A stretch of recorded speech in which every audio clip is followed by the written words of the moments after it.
देखिए, जो रशिया की इकॉनमी है वो एक एवरेज इकॉनमी है। और इसका जो ग्रोथ रेट अगर हम देखें या फिर साइज से हम चलें तो लगभग कोई $1.5 ट्रिलियन की इकॉनमी है। और इसी दौरान अगर हम देखें कि नॉर्मल ईयर्स में कोरोना से पहले कैसे इकॉनमी ग्रो कर रही थी, तो ग्रोथ रेट ठीक था। मतलब कोई इतना हम हाई फास्ट मूविंग इकॉनमी तो नहीं कह सकते, तो लेकिन पॉजिटिव ग्रोथ रेट था। लगभग कोई 1% के आसपास का एवरेज पहले के 5 वर्षों में देखा गया था। और कोरोना के बाद काफ़ी अच्छी रिकवरी देखी गई। जैसे कि अभी पीछे के 2 साल जो है, आईएमएफ के प्रोजेक्शंस बताते हैं कि लगभग कोई इकॉनमी 3-3.5% तक ग्रो करने की पोटेंशियल रख रही थी। और अगर हम यूक्रेन में देखें, क्योंकि साइमल्टेनियसली हमें दोनों देशों के बीच में लड़ाई है, तो ये भी देखना होगा कि वो इकॉनमी कैसे। तो यूक्रेन कंपैरेटिवली उतनी स्ट्रांग इकॉनमी नहीं है, उसका ग्रोथ रेट भी माइनस में था। अगर हम कोविड के पहले का देखें, लगभग कोई 1% तक का माइनस ग्रोथ रेट यूक्रेन का था। लेकिन ये है कि बाद में रिकवरी प्रोसेस में, क्योंकि बहुत सारी इकॉनमीज़ ने स्टिमुलेट किया है अपने अपने रिस्पेक्टिव इकॉनमीज़ को, तो अभी पॉजिटिव ग्रोथ रेट उसका लगभग कोई 3% के आसपास ही देखा गया कि आईएमएफ के प्रोजेक्शन के अकॉर्डिंग जो है इकॉनमी लगभग कोई 3% पे ग्रो कर पाएगी। तो ओवरऑल सिचुएशन जो है वो देखो क्या है कि लेमन क्राइसिस के बाद बहुत सारी ऐसे चैलेंजेस आए हर एक अर्थव्यवस्था के ऊपर। लेमन के बाद पहले यूरोप बहुत ही सीवियर क्राइसिस में था, स्लो डाउन था। तो यूरोप रिकवर करता तो जापान काफ़ी स्लो डाउन में था, जापान रिकवर करता तो चाइना में काफ़ी स्लो डाउन थी। और फिर साइक्लिकल प्रॉब्लम हमने भी फेस की 2018 में 19 में, वापस हम उसी ट्रैजेक्टरी में आए। तो लेमन क्राइसिस के बाद के जो 10-12 साल थे काफ़ी चैलेंजिंग रहे हैं हर एक इकॉनमी के लिए। और अगर हम बात करें यूएसएसआर के टाइम की, उस टाइम पे जो टोटल ग्रोथ रेट था, अगर हम क्लब्ड ग्रोथ रेट देखें तो 3-4% के ऊपर ग्रो करता था यूएसएसआर। लेकिन सब्सिक्वेंटली जब रशिया का ग्रोथ रेट अगर उन सालों में देखें आफ्टर दी यूएसएसआर, अकेले रशिया का देखें तो वो कोई ज़्यादा प्रॉमिसिंग ग्रोथ रेट नहीं था। उस टाइम पे भी इकॉनमी काफ़ी वर्षों तक नेगेटिव ग्रोथ रेट में ग्रो की है। लेकिन रिफॉर्म्स की अगर हम बात करते हैं तो comparatively Russia is better than Ukraine in ease of doing business. तो लगभग 50 के अंदर ही इसका रैंक आता है, जो फर्स्ट 50 कंट्रीज़ हैं रशिया का ईज़ ऑफ डूइंग बिजनेस में, जबकि यूक्रेन का रैंक थोड़ा इससे नीचे है। तो ओवरऑल क्योंकि मैं ये समझता हूँ कि वॉर किसी के भी हित में नहीं होती है, डैमेज होता है। और उसके बाद जो अनप्रोडक्टिव एक्सपेंडिचर होता है आर्म्स के ऊपर, क्योंकि जो आर्म्स का प्रोडक्शन है, आर्म्स का जो परचेज है, इंपोर्ट है या फिर हमने खुद प्रोड्यूस किए, वो कोई प्रोडक्टिव चीज़ नहीं है। That goes to inflation only. वो एक अनप्रोडक्टिव एक्सपेंडिचर है, तो उसे इन्फ्लेशनरी इकॉनमी होती है। हर एक वॉर के बाद इकॉनमीज़ के ऊपर इन्फ्लेशन का इम्पैक्ट आया, इकॉनमीज़ के ग्रोथ रेट नीचे चले जाते हैं, इन्फ्लेशन इंक्रीज़ हो जाता है, इकॉनमी स्टैगफ्लेशन की सिचुएशन फेस करती है। तो ओवरऑल मैं ये समझता हूँ कि जो वॉर है इस वक्त में दोनों ही कंट्रीज़ के हित में नहीं है।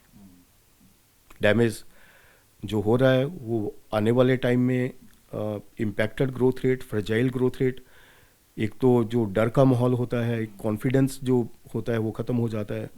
और ऊपर से जो एक्सटर्नल इकॉनमी के सेक्टर्स हैं, जो उसका कनेक्टिविटी है, उसके ऊपर बहुत काफ़ी इम्पैक्ट आता है। आने वाले समय में अगर ये वॉर अगर लंबी खिंचती है सर, और इसी तरीके से एक के बाद एक प्रतिबंध नजर आते हैं, फ्रांस ने भी खुलकर कह दिया है जी। और ब्रिटेन भी कह ही रहा है, आपको क्या लगता है कि रशिया के लिए उबर पाना बहुत मुश्किल हो जाएगा इकोनॉमिकली अगर देखा जाए तो? देखिए, मैं एज एन इकोनॉमिस्ट मैं जो समझता हूँ कि अभी का जो ग्लोबलाइजेशन है, आफ्टर द ग्लोबलाइजेशन, मेरे ख्याल से वॉर्स को सस्टेन करना बहुत मुश्किल हो जाता है, because whole world is connected. जो पहले की अगर हम सेकेंड वर्ल्ड वॉर की बात करें, उस टाइम पे जो था, उस टाइम पे ग्लोबली कनेक्टेड इकोनॉमीज नहीं थे। अभी हर एक कंट्री एक दूसरे के ऊपर निर्भर करता है, पूरा ग्लोबलाइज्ड वर्ल्ड है। तो अगर कोई कंट्री प्रतिबंध लगाता है या किसी कंट्री के ऊपर लगता है तो नुकसान दोनों को होता है, प्रतिबंध लगाने वाले को भी और जो प्रतिबद्ध कंट्री है उसको भी नुकसान होता है। क्योंकि इकोनॉमिक स्ट्रक्चर्स ऐसे हैं जहाँ पे हमें सर्वाइवल के लिए एक दूसरे से गिव एंड टेक, बहुत सारे एफटीए हो चुके हैं। और कनेक्टिविटी है, ट्रांजैक्शंस हैं। तो मैं ये समझता हूँ कि ये जो सैंक्शंस हैं ये भी किसी के हित में नहीं है। ये इससे पूरा जो ग्लोबलाइज्ड सिस्टम है अपना वो इम्पैक्ट होगा। और इसी की वजह से इसका पॉजिटिव क्या है कि क्योंकि अभी now the wars are connected with economic performance, तो मेरे ख्याल से ज़्यादा लंबी वॉर नहीं चलनी चाहिए क्योंकि इकोनॉमिक रिपरकशंस बहुत ही सीवियर होंगे। कितना वक्त लग सकता है सर, अनुमानन आपका कहना है कि अगर रशिया से उभरने की कोशिश करता है, शुरुआत करता है, तो कितना वक्त लग सकता है? देखिए, अभी वॉर क्योंकि प्रोसेस में है, अभी हम उसको एक्चुअल एस्टिमेट तो नहीं कर सकते, लेकिन मैं ये समझता हूँ कि कई वर्षों तक इकॉनमी को काफ़ी संकट सहना पड़ता है in terms of the economic down turns, क्योंकि पूरी एक तो जो आर्म्स के ऊपर जो खर्चा हुआ होता है अनप्रोडक्टिव, उससे बोरिंग्स इंक्रीज होती हैं, करंट अकाउंट डेफिसिट में इम्पैक्ट आता है, ग्रोथ रेट इम्पैक्ट होते हैं और अनएम्प्लॉयमेंट को भी बढ़ावा मिलता है, अनएम्प्लॉयमेंट इंक्रीज होता है क्योंकि जो प्रोडक्टिव सोर्सेज हैं, जो कॉन्फिडेंस है, जो बिजनेस कॉन्फिडेंस है, वो काफ़ी इम्पैक्ट हो चुका होता है। तो अगर वॉर थम जाए अभी तो लगभग इस अवस्था से भी निकलने में मेरे ख्याल से 1-2 साल वापस उसी ट्रैजेक्टरी में आने में लग सकते हैं। तो कह सकते हैं सर कि अभी निम्न स्तर पर चल रही है रशिया की इकोनॉमी, और देखी जाए तो बिल्कुल एवरेज है। हम कोई ये नहीं कह सकते कि बहुत ही ऐसा डाउन टर्न भी है, नहीं है। कि अगर हम देखें अभी के जो 2 साल हैं 2021-22 में लगभग 3%, 3.5% का ग्रोथ रेट आने की उम्मीद थी according to the IMF estimates. लेकिन अभी वॉर है तो कुछ कह नहीं सकते कि कहाँ तक लंबी चलेगी और उसका क्या एक्चुअल में क्या इम्पैक्ट किस सेगमेंट के ऊपर आएगा। भारत के नज़रिए से अगर हम देखें तो भारत की अर्थव्यवस्था पर कितना असर आप देखते हैं इस वॉर में? देखिए, भारत की अर्थव्यवस्था के ऊपर कोई इसका सीधा असर, खराब असर तो नहीं पड़ेगा, लेकिन जैसे मैंने पहले बताया कि होल वर्ल्ड इज़ कनेक्टेड।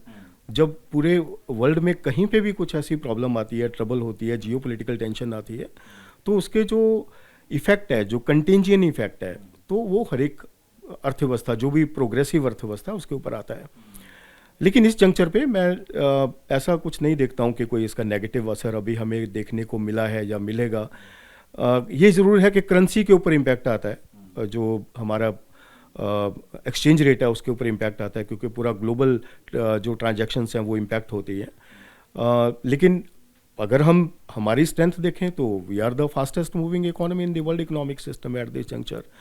तो हमारे ग्रोथ रेट आने वाले टाइम में बहुत प्रॉमिसिंग है और इकोनॉमिक फंडामेंटल्स, चाहे हमारे फॉरेक्स रिजर्व्स हैं, बहुत ही अच्छी स्थिति में है और ग्रोथ रेट अच्छा प्रोजेक्टेड है। फिस्कल डेफिसिट के ऊपर हमारा काफ़ी कंट्रोल हो गया है और इन्फ्लेशन, हाँ ये ज़रूर है एक वरिंग फैक्टर, क्योंकि ऑयल प्राइसेस बहुत ही एस्केलेट कर रहे हैं। हम बहुत बड़े कंज्यूमर हैं और हम इंपोर्ट करते हैं, तो इन्फ्लेशन के ऊपर और प्रेशर आ सकता है, जिससे कि कैड के ऊपर और इम्पैक्ट आ सकता है। तो इस चीज़ को एड्रेस करने की ज़रूरत है कि हम किस तरीके से ये जो डाउंटिंग इम्पैक्ट आने वाला है इस वॉर का, उसको कैसे हम ज़्यादा से ज़्यादा मिटिगेट करें। जो एक्सटर्नल शॉक है, ख़ास करके जो क्रूड शॉक आएगा, उसको हम कैसे ऑब्जर्व करना है, उसके लिए हमें एक स्ट्रेटेजिक वे में प्लान करना होगा।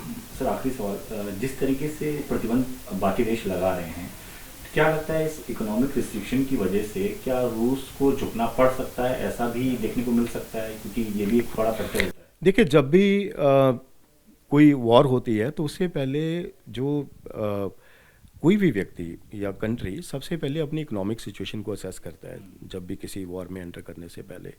तो रशिया को अपनी जो उसकी माली हालत है वो बिल्कुल अच्छे तौर पे मालूम है।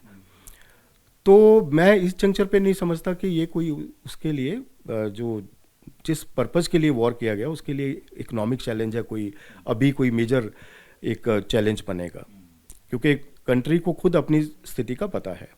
हाँ, ये ज़रूर है कि वो जल्द से जल्द समझौते पे पहुंचने की कोशिश भी करेगा, क्योंकि कोई भी कंट्री अपने इकोनॉमिक रिसोर्सेज को अनप्रोडक्टिवली वेस्ट नहीं करना चाहता।